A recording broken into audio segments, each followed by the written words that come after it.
April 30th, 1975, North Vietnamese tanks crashed through the gates of the presidential palace in Saigon. On a rooftop across the city, the last American helicopter lifts off. People cling desperately to the landing skids, but there's no room left. The most powerful military on Earth defeated. 58,000 American lives lost. 3 million Vietnamese casualties. 20 years of conflict. How did it come to this? This is the story of the Vietnam War. The war that changed everything. To understand Vietnam, we must first understand what came before. For nearly a century, Vietnam lived under French colonial rule. But after World War II, Vietnamese revolutionary forces, led by Ho Chi Minh, fought for independence. In 1954, after a decisive victory at Dien Bien Phu, France withdrew. The Geneva Accords divided Vietnam, temporarily at the 17th parallel. Communist North under Ho Chi Minh, anti-communist South, backed by Western powers. The division was meant to be temporary, with elections planned to reunify the country. Those elections never happened. America, gripped by Cold War fears, saw Vietnam through one lens: containment. If South Vietnam fell to communism, they believed all of Southeast Asia would follow, like dominoes. At first, the United States limited its involvement, sending advisors, financial aid, and weapons. But the situation in Vietnam was steadily deteriorating. South Vietnam's government was plagued by corruption, while the Viet Cong insurgency grew stronger with each passing day. By 1964, tensions reached a turning point in the Gulf of Tonkin. The US government claimed that North Vietnamese naval forces had attacked American warships. The incident sparked outrage in Congress, leading to the Gulf of Tonkin Resolution, which granted President Lyndon B. Johnson broad authority to escalate military involvement. Later investigations would reveal that key details of the incident were either misinterpreted or exaggerated, but by then, the path to war had already been set. The resolution passed near unanimous. America was going to... In 1966, the US Army built one of its largest bases directly on top of 250 kilometers of enemy tunnels. Every night, the pattern repeated.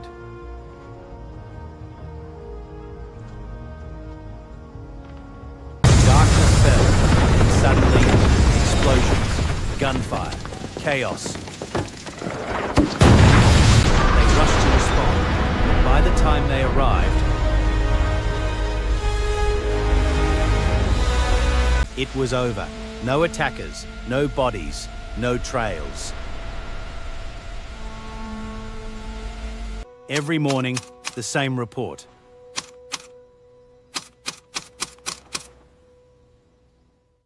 For months, patrols searched the jungle. They found nothing. No camps, no supply lines. It was like fighting ghosts. The Viet Cong then adopted unconventional strategies. By day, they blended in with civilians. By night, they became fighters. Their strategy relied on ambush, surprise, and speed, not direct confrontation. Booby traps were everywhere. Punji sticks, tripwires, hidden mines. Every step a risk. Convoys moved through silence. Then, suddenly, explosions, gunfire from all directions, and just as quickly, the enemy was gone.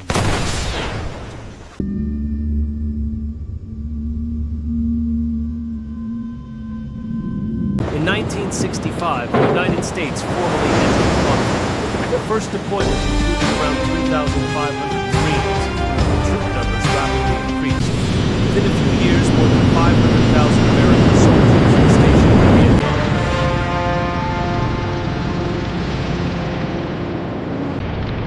During the Vietnam War, one of the most feared and controversial weapons was napalm.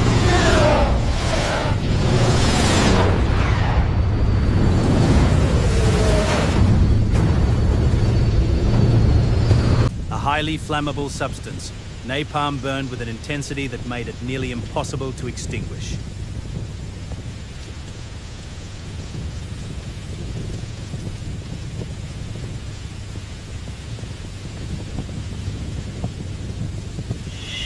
Entire villages were consumed in seconds as fire spread relentlessly, swallowing everything in its path.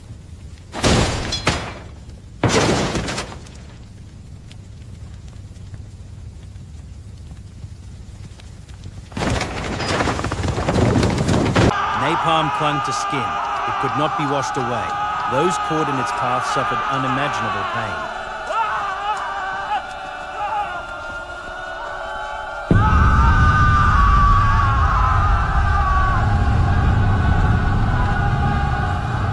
Images of civilians fleeing these attacks spread across the world, shocking the global community and igniting outrage.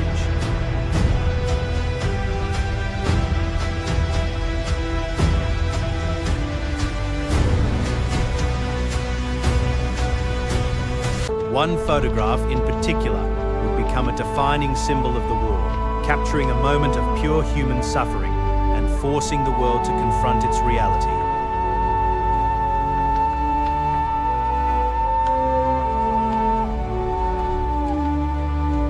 A single image that history would never forget. During the Vietnam War, another devastating tactic was deployed: Agent Orange.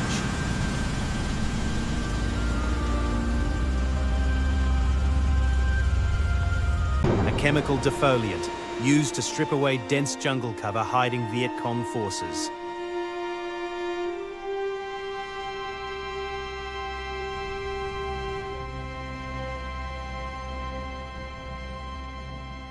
Between 1961 and 1971, over 20 million gallons were sprayed across the country.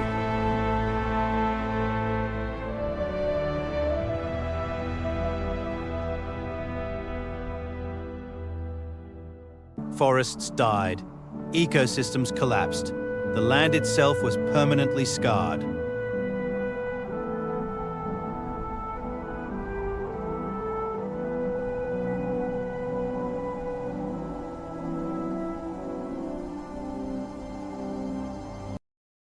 Millions of civilians were exposed, suffering long-term illnesses and birth defects that endured for generations.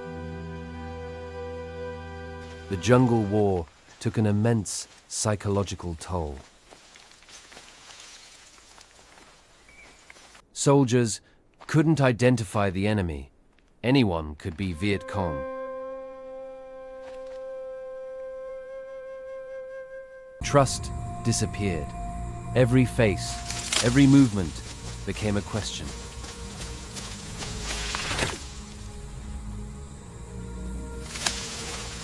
Fear was constant, not of one battle, but of death waiting, anywhere, at any moment. We weren't fighting an army, we were fighting ghosts. Despite overwhelming firepower, the United States struggled to achieve victory. The primary challenge lay in the terrain and the tactics of the enemy. Vietnam's dense jungles created the perfect conditions for guerrilla warfare, where visibility was limited and movement was difficult. Every step could trigger a trap. Hidden tunnels allowed the enemy to appear and disappear without warning. American soldiers couldn't see more than a few meters ahead. Every shadow could hide an enemy.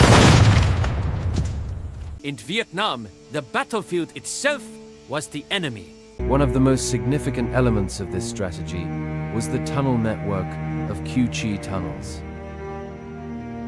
Stretching over 250 kilometers, these tunnels contained living quarters, supply routes, hospitals, and command centers. They allowed fighters to move unseen, launch attacks, and vanish within seconds. American forces walked above, while entire units operated beneath their feet. For US forces, the tunnels were nearly impossible to find, and even harder to destroy. Some soldiers entered these tunnels, known as tunnel rats, crawling through darkness, never knowing what lay ahead. An enemy, a trap, or no escape. Bombing destroyed the surface, but the deepest tunnels survived. Chemicals stripped the jungle, but the tunnels remained untouched. Flooding was contained. Gas never reached the lower levels. Even trained dogs failed, their senses deceived. Every method failed.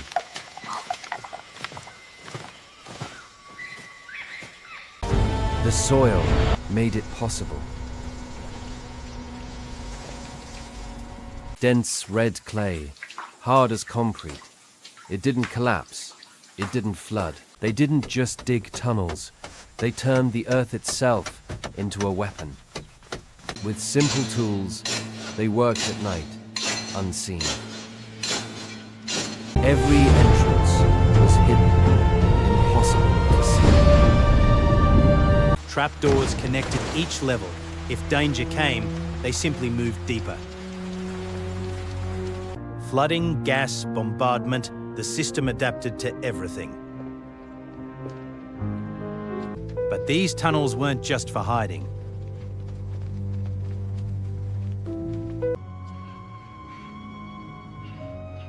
They were a hidden city, hospitals, kitchens, workshops, and homes, all beneath the ground. At its peak, 10,000 people lived underground. All beneath the feet of soldiers who had no idea. The US Army tried everything. Bombs, gas, flooding, dogs, nothing worked. Beneath the base, beneath the barracks, beneath everything, was a massive underground world, 250 kilometers of tunnels. Built slowly, over decades, what began as protection became something far more dangerous. By the time the Americans arrived, it was already too late. But these tunnels weren't just for hiding. They were a city.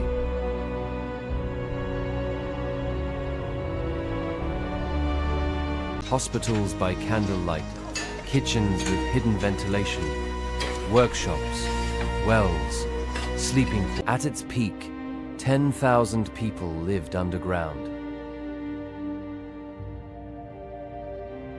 Born there, lived there, died there, all beneath the feet of American soldiers. The US Army tried everything. Bombing destroyed the jungle, but not the deepest tunnels. When entrances were hit, they simply moved deeper. The tunnels survived.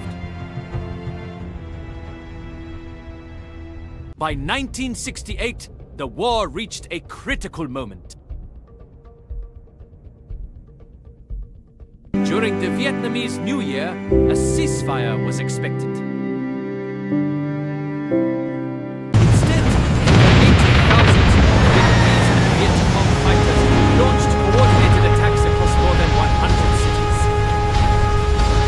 In Saigon, commandos reached the US Embassy, the symbolic heart of American power. For hours, fighting raged inside the compound, and the world watched. In the ancient city of Hu, brutal urban combat lasted for weeks, leaving the city in ruins. The Tet Offensive became a turning point, changing how the war was seen forever. Although US and South Vietnamese forces repelled the attacks, the psychological impact was profound. Militarily, the Tet Offensive was a failure for the North. Their losses were devastating.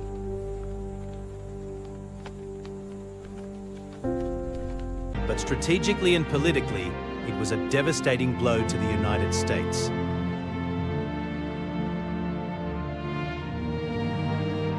The offensive shattered claims that victory was near. and shocked the American public.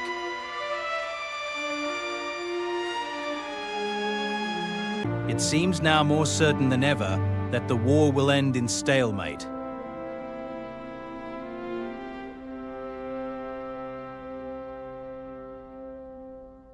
When President Johnson heard this, he said, "If I've lost Cronkite, I've lost Middle America."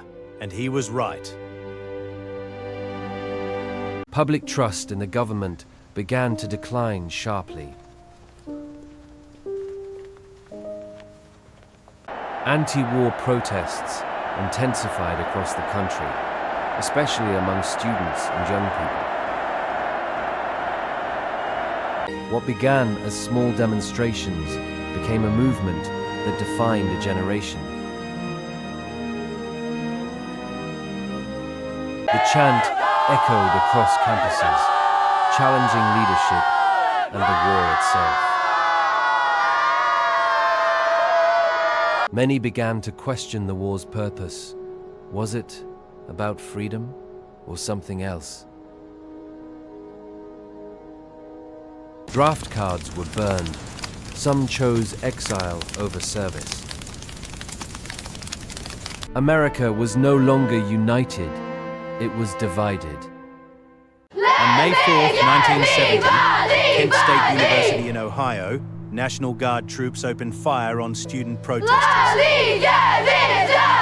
4 students were killed, 9 were wounded.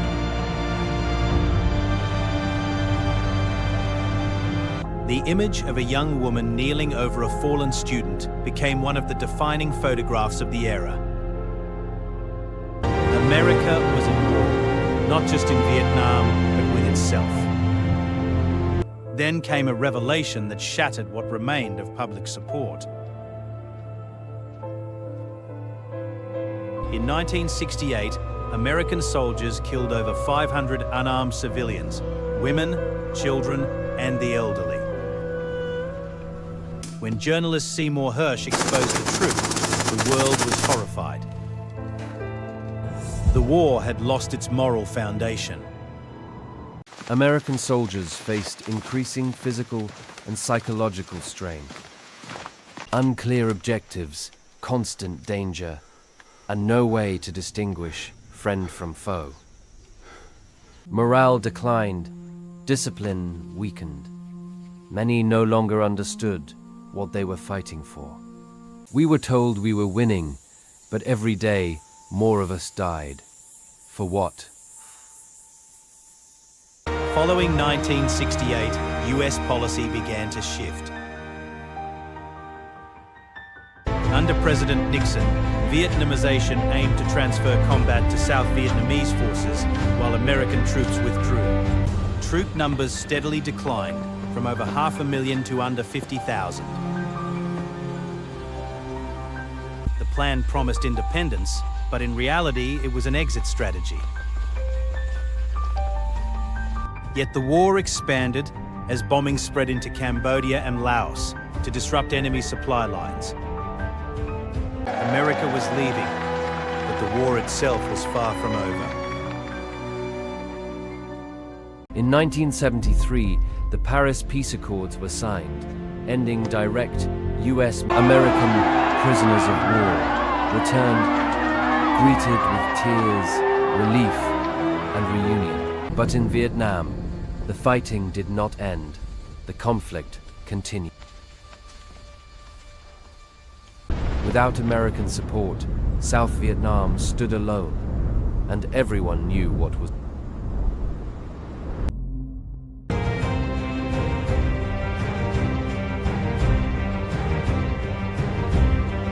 South Vietnamese defenses collapsed.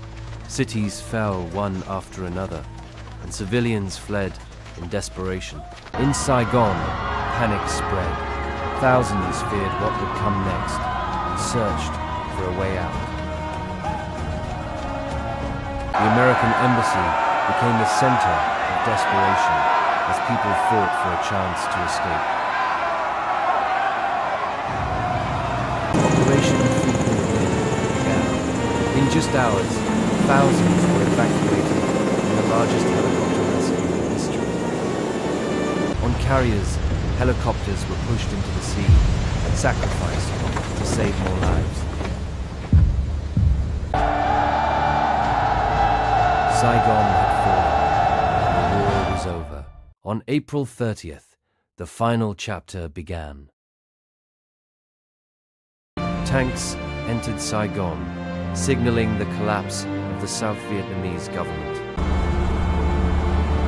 At 11:30 a.m., Tank 843 broke through the gates of Independence Palace. Moments later, the flag was raised.